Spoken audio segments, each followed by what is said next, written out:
দাঁড়ান দেখি আমার কাছে টাকা আছে কিনা, একটু ওয়েট করেন। আপনি দেশি মানুষ, একটু ধৈর্য ধরেন। এভাবে রাত ভোরবেলা ঠান্ডার মধ্যে কেউ ঘুরে বেড়ায় বলেন?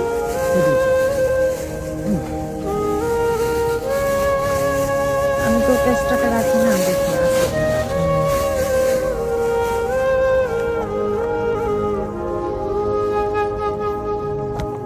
ম্যানহাটন কিভাবে যাবেন?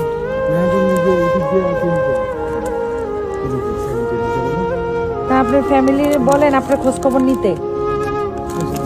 হ্যাঁ, কিশোরগঞ্জে কোথায় বাড়ি? কিশোরগঞ্জ শহরেই? আপনার আর ভাই বোন নাই? ভাই বোন আছে, মানে আমার বোন, মাদার আর সিস্টার, মানে সিস্টার, মাদার আর হচ্ছে বোনের হাজবেন্ড থাকে আলবেনি, মানে ওনার হাউসের লোন আছে 300,000 তো। তা আপনি পাসপোর্ট হোল্ডার না? হ্যাঁ, আমার মাদারের কাছে আছে। তা আপনি পাসপোর্ট হোল্ডার দিলে আপনি হোমলেস অবস্থায় ঘুরে বেড়ান?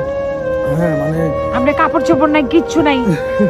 কাজের চেষ্টা করি আর কি, মানে এখন চাষমাসে কথা হইতেছিল। আপনার কাপড় চোপড় লাগবে? কাপড় চোপড় এমন লাগবে না, আমি দেখি আপনি টাকা দিলাম কে? আমি টাকা দিলে আমি কয় টাকা দিতে পারবো? আমার কাছে টাকা না, আমার কাছে $20 আছে, এটা আমি আপনাকে দিতে পারি। আর কাপড় লাগলে আমার সাথে চলেন বাসায়। আচ্ছা, যাবেন? যাবেন। তাহলে ধরেন আমি আপনার 20 টাকা দিলাম, আপনি চেঞ্জ করে আপনার গাড়ি ভাড়া কমাই দিতে পারেন। না না না, আপনি নেন, সমস্যা নেই, কমে লাগবে না। আচ্ছা, ঠিক আছে। আমার কার্ডে টাকা, আমার এই নেই। আপনি দেশি মানুষের জন্য খারাপ লাগছে, চলেন হাঁটেন। আমি আপনার শীতের কাপড় দেই, ঠিক আছে? আপনি শীতের কাপড় পরে টরে তারপরে ইয়া করেন। আপনার বাংলাদেশের মানুষ খারাপ লাগতেছে দেখে। আপনার বাসায় চলেন, দেখি শীতের কাপড় আসছে নাকি। আমার ছোট ভাইরা আছে, ওদের কাছে থাকতে পারে, বুঝতে পারছেন?